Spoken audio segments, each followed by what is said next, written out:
शिवाय। ओम नमो नारायण। हर हर महादेव। धर्ममाला मोती में एक और धर्म वर्णन मोती पिरोया जाएगा। संध्या की आत्माहुति उसका अरुंधति के रूप में अवतीर्ण होकर मुनिवर वशिष्ठ के साथ विवाह करना, ब्रह्मा जी का रुद्र के विवाह के लिए प्रयत्न और चिंता तथा भगवान विष्णु का उन्हें शिवा की आराधना के लिए उपदेश देकर चिंता मुक्त करना, ये वर्णन होगा आज। ब्रह्मा जी कहते हैं, नारद जब वर देकर भगवान शंकर अंतर्ध्यान हो गए तब संध्या भी उसी स्थान पर गई जहाँ मुनि मेधा तिथि यज्ञ कर रहे थे। भगवान शंकर की कृपा से उसे किसी ने वहाँ नहीं देखा। उसने उस तेजस्वी ब्रह्मचारी का स्मरण किया जिसने उसके लिए तपस्या की विधि का उपदेश दिया था। महामुनि, पूर्व काल में महर्षि वशिष्ठ ने मुझ परमेष्टि की आज्ञा से एक तेजस्वी ब्रह्मचारी का वेश धारण करके उसे तपस्या करने के लिए उपयोगी नियमों का उपदेश दिया था। संध्या आपने अपने को तपस्या का उपदेश देने वाले उन्हीं ब्रह्मचारी ब्राह्मण वशिष्ठ को पति रूप से मन में रखकर उस महायज्ञ में प्रज्वलित अग्नि के समीप गई। उस समय भगवान शंकर की कृपा से मुनियों ने उसे नहीं देखा। ब्रह्मा जी की वो पुत्री बड़े हर्ष के साथ उस अग्नि में प्रविष्ट हो गई। उसका पूर्णास में शरीर तत्काल दग्ध हो गया। उस पूर्णास की अलक्षित गंध सब और फैल गई। अग्नि ने भगवान शंकर की आज्ञा से उसके सुवर्ण जैसे शरीर को जलाकर शुद्ध करके पुनः सूर्यमंडल में पहुंचा दिया। तब सूर्य ने पितरों और देवताओं की तृप्ति के लिए उसे दो भागों में विभक्त करके अपने रथ में स्थापित कर दिया। मुनीश्वरों, उसके शरीर का ऊपरी भाग प्रातः संध्या हुआ जो दिन और रात के बीच में पड़ने वाली आदि संध्या है, तथा उसके शरीर का शेष भाग साय संध्या हुआ जो दिन और रात के मध्य में होने वाली अंतिम संध्या है। साय संध्या सदा ही पितरों को प्रसन्नता प्रदान करने वाली होती है। सूर्य उदय से पहले जब अरुण उदय हो प्राची के क्षितिज में लाली छा जाए तब प्रातः संध्या प्रकट होती है जो देवताओं को प्रसन्न करने वाली है। जब लाल कमल के समान सूर्य अस्त हो जाते हैं उसी समय सदा साय संध्या का उदय होता है जो पितरों को आनंद प्रदान करने वाली है। परम दयालु भगवान शिव ने उसके मान सहित प्राणों को दिव्य शरीर से युक्त देहधारी बना दिया। जब मुनि के यज्ञ की समाप्ति का अवसर आया तब वो अग्नि की ज्वाला में महर्षि मेधातिथि को तपाए हुए स्वर्ण की सी कांति वाली पुत्री के रूप में प्राप्त हुई। मुनि ने बड़े आमोद के साथ उस समय उस पुत्री को ग्रहण किया। उन्होंने यज्ञ के लिए उसे नहलाकर अपनी गोद में बैठा लिया। शिष्यों से घिरे हुए महामुनि मेधातिथि को वह बड़े आनंद प्राप्त हुआ। उन्होंने उसका नाम अरुंधति रखा। वो किसी भी कारण से धर्म का अवरोध नहीं करती थी, अतः उसी के गुण के कारण उसने स्वयं यह त्रिभुवन विख्यात नाम प्राप्त किया। देवर से यज्ञ को समाप्त करके कृत्य हो वे मुनि पुत्री की प्राप्त होने से बहुत प्रसन्न थे और अपने शिष्यों के साथ आश्रम में रहकर सदा उसी का लालन पालन करते थे। देवी अरुंधति चंद्रभागा नदी के तट पर तापसारण्य के भीतर मुनिवर मेधातिथि के उस आश्रम में धीरे धीरे बड़े होने लगे। जब वह विवाह के योग्य हो गई तब मैंने विष्णु तथा महेश्वर ने मिलकर मुझ ब्रह्मा के पुत्र वशिष्ठ के साथ उसका विवाह करा दिया। ब्रह्मा, विष्णु तथा महेश के हाथों से निकले हुए जल से शिप्रा आदि 7 परम पवित्र नदियाँ उत्पन्न हुई। मुने मेधातिथि की पुत्री महासाध्वी अरुंधति समस्त पतिव्रताओं में श्रेष्ठ थी। वो महर्षि वशिष्ठ को पति रूप में पाकर उनके साथ बड़ी शोभा पाने लगी। उससे आदि शुभ और श्रेष्ठ पुत्र उत्पन्न हुए। मुनि श्रेष्ठ वो प्रियतम पति वशिष्ठ को पाकर विशेष शोभा पाने लगी। मुनि शिरोमणि, इस प्रकार मैंने तुम्हारे समक्ष संध्या के पवित्र चरित्र का वर्णन किया है, जो समस्त कामनाओं के फलों को देने वाला, परम पावन और दिव्य है। जो स्त्री या शुभ व्रत का आचरण करने वाला पुरुष इस प्रसंग को सुनता है, वो संपूर्ण कामनाओं को प्राप्त कर लेता है। इसमें अन्यथा विचार करने की आवश्यकता नहीं है। प्रजापति ब्रह्मा जी की ये बात सुनकर नारद जी का मन प्रसन्न हो गया और वे इस प्रकार बोले। नारद जी ने कहा, ब्राह्मण, आपने अरुंधति की तथा पूर्व जन्म में उसकी स्वरूप भूता संध्या की बड़ी उत्तम दिव्य कथा सुनाई है, जो शिव भक्ति की वृद्धि करने वाली है। धर्मज्ञ, अब आप भगवान शिव के उस परम पवित्र चरित्र का वर्णन कीजिए जो दूसरों के पापों का विनाश करने वाला, उत्तम एवं मंगलदायक है। जब कामदेव रति से विवाह करके हर्षपूर्वक चला गया, दक्ष आदि अन्य मुनि भी जब अपने अपने स्थान को पधारे, जब संध्या तपस्या करने के लिए चली गई, उसके बाद वहाँ क्या हुआ?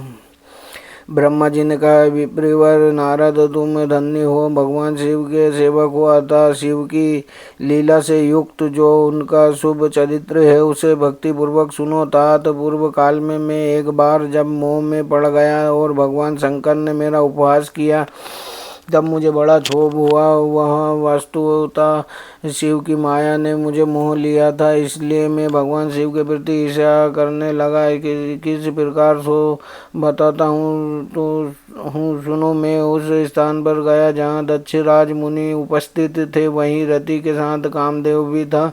नारद, उस समय मैंने बड़ी प्रसन्नता के साथ दक्ष तथा उस दूसरे पुत्रों को संबोधित करके वार्तालाप आरंभ किया। उस वार्तालाप के समय में शिव की माया से पूर्णतः मोहित था। अतः मैंने कहा, पुत्रों, तुम्हें ऐसा प्रयत्न करना चाहिए जिससे महादेव जी की किसी कामनी कांति वाली स्त्री का पाणी ग्रहण करे। इसके बाद मैंने भगवान शिव को मोहित करने का भार रति सहित कामदेव को सौंपा। कामदेव ने मेरी आज्ञा का मान कर कहा, प्रभु, सुंदरी स्त्री ही मेरा अस्त्र है, अतः शिव जी को मोहित करने के लिए मैं किसी नारी की सृष्टि कीजिए। वो सुनकर मैं चिंता में पड़ गया और लंबी सांस खींचने लगा। मेरे उस निश्वास से राशि राशि पुष्पों से विभूषित वसंत का प्रादुर्भाव हुआ। बसंत माल्यानिल ये दोनों मदन के सहायक हुए। इनके साथ जाकर कामदेव ने वामदेव को मोहने की बारंबार चेष्टा की, परंतु सफलता न मिली। जब वो निराश होकर लौटा आया, तब उसकी बात सुनकर मुझे बड़ा दुख हुआ। उस समय मेरे मुख से जो निश्वास वायु चली, उससे मार्गणों की उत्पत्ति हुई। उन्हें मदन की सहायता के लिए आदेश देकर मैंने पुनः उन सबको शिवजी के पास भेजा, परंतु महान प्रयत्न करने पर भी वे भगवान शिव को मोह में न डाल सके। काम सपरिवार लौट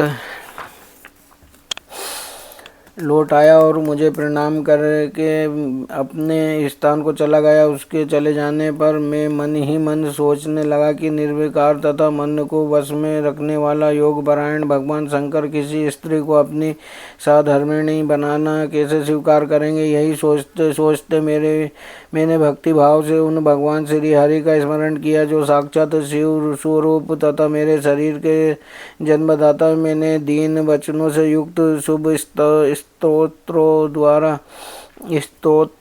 द्वारा उनकी स्तुति की। उस स्तुति को सुनकर भगवान शीघ्र ही मेरे सामने प्रकट हो गए। उनके 4 भुजाओं शोभा पाती थी, नेत्र प्रफुल्ल कमल के समान सुंदर थे। उनके हाथों में शंख चक्र गदा और पद्म ये ले रखे थे। उनके श्याम शरीर पर पीताम्बरी की बड़ी शोभा हो रही थी। वे भगवान श्री हरि भक्त प्रिय हैं, अपने भक्त उन्होंने बहुत प्यारे हैं, सबके उत्तम शरण दाता। उन्हें श्री हरि को उस रूप में देखकर मेरे नेत्रों से प्रेम आंसुओं की धारा बह चली और मैं गदगद कंठ से बारंबार उनकी स्तुति करने लगा। मेरे उस स्तोत्र को सुनकर अपने भक्तों के दुख दूर करने वाले भगवान विष्णु बहुत प्रसन्न हुए और शरण में आए हुए मुझ ब्रह्मा से बोले, महाप्रज्ञा विधाता लोक त्राष्टा ब्राह्मण तुम धन्य हो। बताओ तुमने किस लिए आज मेरा स्मरण किया है और किस निमित्त से यह स्तुति की जा रही है। तुम पर कौन सा महान दुख आ पड़ा है, उसे मेरे सामने इस समय कहो, मैं वो सारा दुख मिटा दूंगा। इस विषय में कोई संदेह या अन्यथा विचार नहीं करना चाहिए।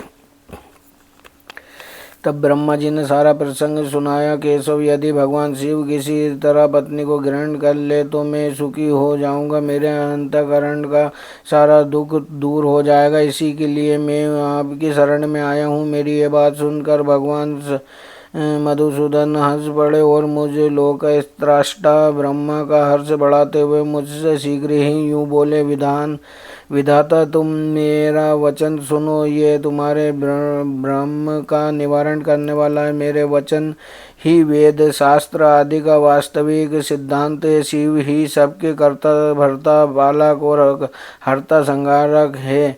वे ही परतपर हैं। वो परम ब्रह्मा परेश निर्गुण नित्य निर्देशीय निर्विकार आदित्य अच्युत अनंत सबका अंत करने वाले स्वामी और सर्वव्यापी परमात्मा एवं परमेश्वर है। सृष्टि पालन और संहार के कर्ता, तीनों गुणों को आश्रय देने वाले व्यापक ब्रह्मा विष्णु और महेश नाम से प्रसिद्ध रजोगुण तो सत्वगुण तथा तमगुण से परे माया से ही भेद युक्त वृत्तित होने वाले निरीह माया रहित माया के स्वामी या प्रेरक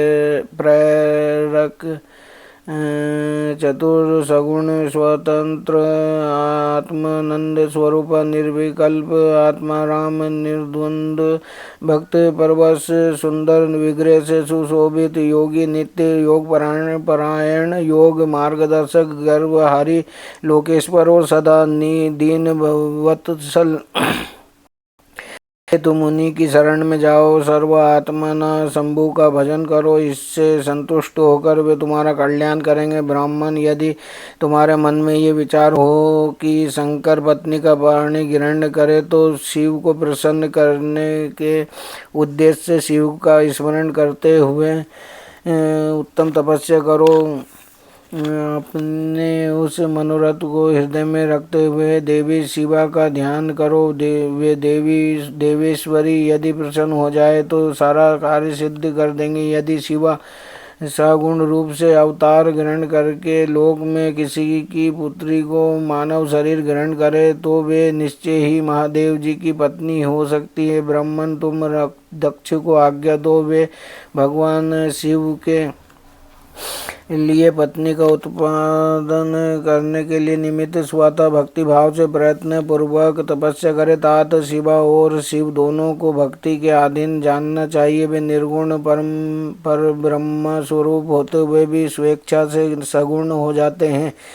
विदे भगवान शिव की इच्छा से प्रकट हुए। हम दोनों जब उनसे प्रार्थना की थी तब पूर्व काल में भगवान शंकर ने जो बात कही थी उसे याद करो। ब्राह्मण, अपनी भक्ति से सुंदर लीला विहार करने वाले निर्गुण शिव ने स्वेच्छा से सगुण होकर मुझको और तुमको प्रकट करने के पश्चात तुम्हें जो सृष्टि कार्य करने का आदेश दिया और उमा सहित उन अविनाशी सृष्टिकर्ता प्रभु ने मुझे उस सृष्टि के पालन का कार्य सौंपा। फिर नाना लीला विशारद उन दयालु स्वामी ने हंसकर आकाश की ओर देखते हुए बड़े प्रेम से कहा, विष्णु, मेरा उत्कृष्ट रूप इन विधाता के अंग से इस लोक में प्रकट होगा जिसका नाम रुद्र होगा। रुद्र का रूप ऐसा ये होगा जैसा मेरा है, वो मेरा पूर्ण रूप होगा। तुम दोनों सदा उसकी पूजा करनी चाहिए।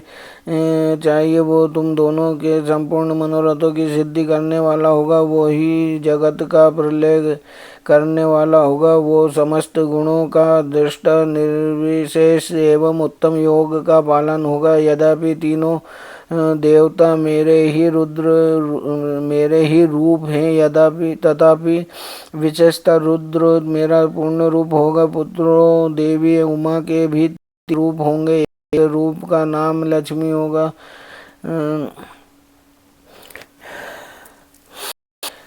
उमा के भी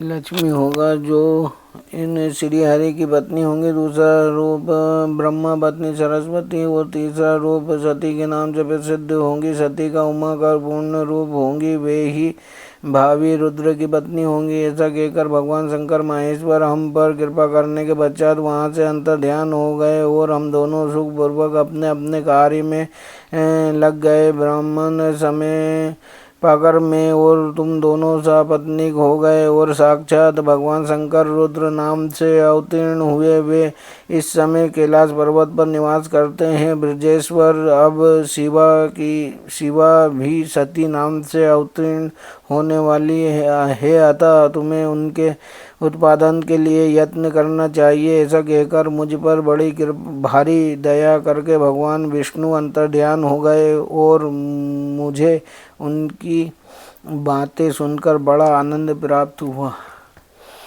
ओम नमः शिवाय। ओम नमो नारायण। हर हर महादेव।